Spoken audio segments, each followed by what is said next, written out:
নমস্কার সম্মানীয় দর্শকবৃন্দ, আশা করি তোমরা সবাই ভালো আছো।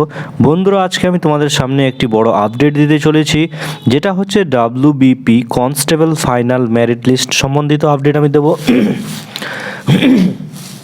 কত নাম্বার থাকলে মেরিট লিস্টে নাম আসবে, মেল ফিমেল প্রতিটি কাস্টের মেরিট লিস্ট কী হবে। দারুণ সুখবর কিন্তু সকলের জন্য বলে দিচ্ছি আমি। ফাইনাল রেজাল্ট ডেট বলে দেবো।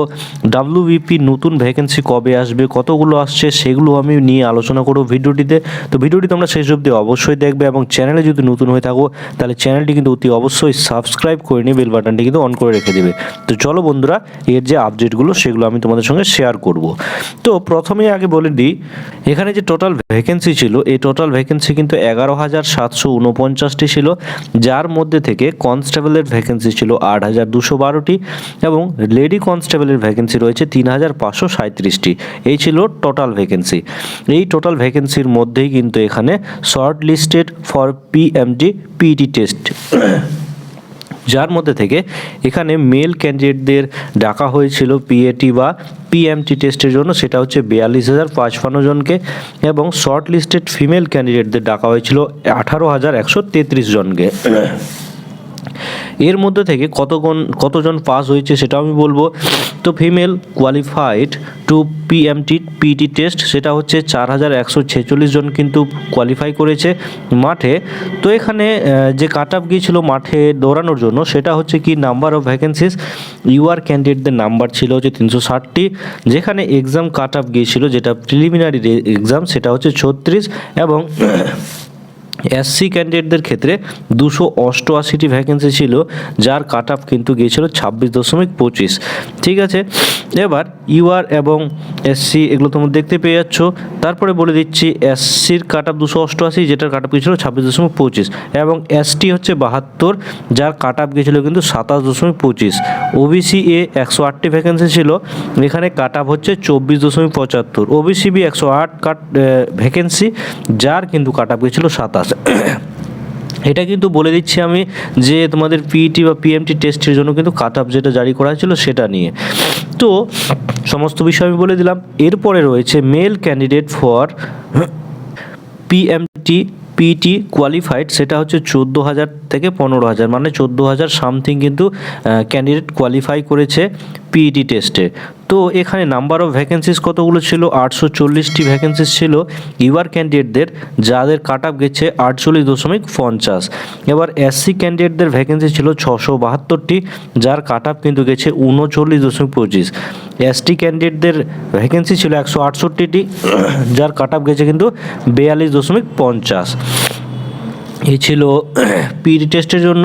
এরপর রয়েছে ওবিসি এ, ওবিসি বি। এখানে কিন্তু ওবিসি এদের দেখতে পাচ্ছ 41.50 এবং ওবিসি বিদের 41.25। তো এই ছিল যে পিইটি টেস্টের জন্য কাট অফ। কিন্তু ফাইনাল মেরিট লিস্ট কততে হবে সেটা তোমরা দেখে নাও। এখানে ফিমেল ক্যান্ডিডেটদের যদি কথা বলি, তো প্রথমেই একটি জিনিস উঠে আসে যে ফিমেল ক্যান্ডিডেটদের 85-র মধ্যে যে পরীক্ষাটি হয়েছিল, সেখানে কিন্তু 4146 জনকে পাস করেছে ইন্টারভিউ, মানে পিইটি টেস্টের জন্য সিট রয়েছে 3537টি।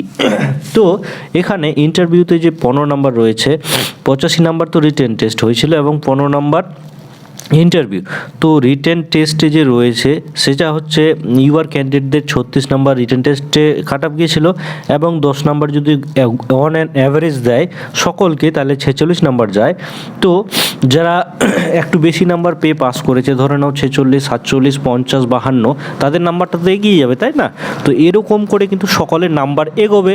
তো এখানে তোমাদের কাট অফ কিন্তু ধরে রাখো যে 47 থেকে 49-এর মধ্যেই কিন্তু কাট অফ যাবে, এর মধ্যে থেকে কিন্তু কাট অফ হতে হবে। তারপরে রয়েছে এসসি ক্যান্ডিডেটদের ক্ষেত্রে বলে দিই, 26.25 যে কাট অফ গিয়েছিল সেটা কিন্তু 10 নাম্বার অন অ্যান অ্যাভারেজ যদি সবাইকে দেয় তাহলে হয়ে যাবে 36.25, কিন্তু কাট অফ যাবে তোমাদের 38 থেকে 40-এর মধ্যে কিন্তু কাট অফ থাকবে। এই জিনিসটা আমি বলে দিচ্ছি। এখানে কাট অফ যেটা দিচ্ছি সেটা কিন্তু অ্যাকুরেট হবে কাট অফ, এরকমই কিন্তু কাট অফ আসবে তোমাদের ফাইনাল মেরিট লিস্টে। তারপরে ওবিসি এ,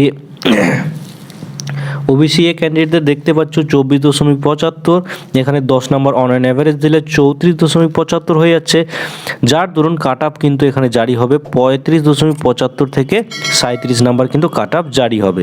ওবিসি বি ক্যান্ডিডেটদের ক্ষেত্রে 27 নাম্বার র ছিল এবং 10 নাম্বার যে যোগ হয়ে যাবে সেটা হচ্ছে 38, এবং এর যে কাট আপ সেটা হচ্ছে 39 থেকে 41 কিন্তু যাবে। তারপরে এসটি ক্যান্ডিডেটদের ক্ষেত্রে বলে দিই 27.25 প্লাস 10 তাহলে হয়ে যাচ্ছে 37.25, যেটা বেড়ে কিন্তু 39 থেকে 41-এর মধ্যে কিন্তু কাট আপ কমপ্লিট হবে তোমাদের।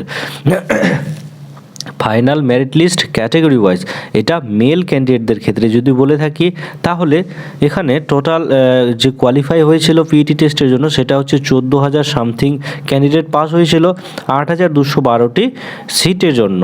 তো মেন্স এক্সামিনেশন হয়েছিল 85 নাম্বারের, ইন্টারভিউ রয়েছে 15। তো যে কাট আপ গিয়েছিল ইউআর ক্যান্ডিডেটদের ক্ষেত্রে সেটা হচ্ছে 48.50, যদি অন অ্যান অ্যাভারেজ 10 সবাইকে গড়ে দেয় তাহলে 58.50 কিন্তু যায়। কিন্তু এখানে এই জায়গায় কাট আপ থামবে না, এখানে কিন্তু কাট আপ এগিয়ে যাবে, এগিয়ে গিয়ে হবে তোমাদের 64 থেকে 66-র মধ্যে কিন্তু কাট আপ এটা কিন্তু জারি দেখতে পেয়ে যাবে তোমরা ইউআর ক্যান্ডিডেটদের ক্ষেত্রে, এই জিনিসটা বলছি। এসসি ক্যান্ডিডেটদের ক্ষেত্রে বলে দিচ্ছি, এখানে যেহেতু কাট আপ গিয়েছিল 39.25, তোমরা 10 নাম্বার অন অ্যান অ্যাভারেজ ধরে থাকো 49.25, কিন্তু এর যে কাট আপ জারি হবে সেটা কিন্তু 53 থেকে 55-র মধ্যে তোমাদের কাট আপ থাকবে। এরকমই আশেপাশে তোমরা কাট আপ দেখতে পেয়ে যাবে। আশা করা যায় 53 থেকে 55-র মধ্যেই তোমাদের কাট আপ কিন্তু জারি হবে এইবার। তারপরে যদি বলিনি, এখানে রয়েছে কি এসটি ক্যান্ডিডেটদের ক্ষেত্রে 32.50 গিয়েছিল, 10 নাম্বার তোমরা অ্যাড করে দাও তাহলে 42.50, কিন্তু কাট আপ জারি হবে এদের 46 থেকে 48-এর মধ্যে কিন্তু কাট আপ এখানে তোমরা দেখতে পেয়ে যাবে। ওবিসি এ ক্যান্ডিডেটদের ক্ষেত্রে 51.50, কিন্তু কাট আপ জারি হবে 54 থেকে 56-এর মধ্যে। ওবিসি বি ক্যান্ডিডেটদের 51.25, কিন্তু কাট আপ জারি হবে 54 থেকে 56-এর মধ্যে। তো এখানে সমস্ত আমি মেরিট লিস্ট নাম্বার কি এক একটি ডাউট পূরণ করছি। তো এখানে আরেকটি প্রশ্ন হচ্ছে যে এর যে merit list, final merit list সেটা কবে জারি হবে।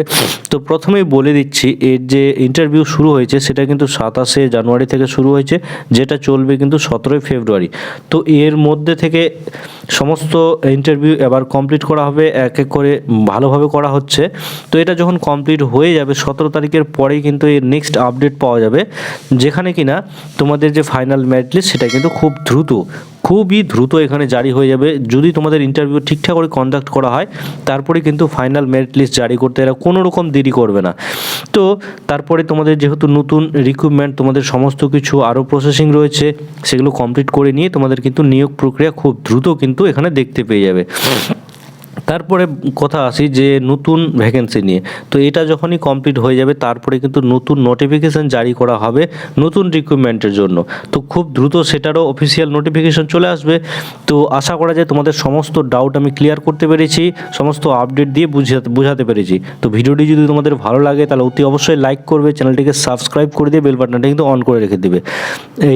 আর এরকমই আপডেট পাওয়ার জন্য চ্যানেলটিকে অবশ্যই সাবস্ক্রাইব করে রেখে দেবে। তো এই ভিডিওটি এখান থেকেই, নেক্সট কোনো টপিক নিয়ে নেক্সট কোনো ভিডিওতে দেখা হচ্ছে। ততক্ষণ সবাই ভালো থাকবে। জয় হিন্দ, জয় ভারত।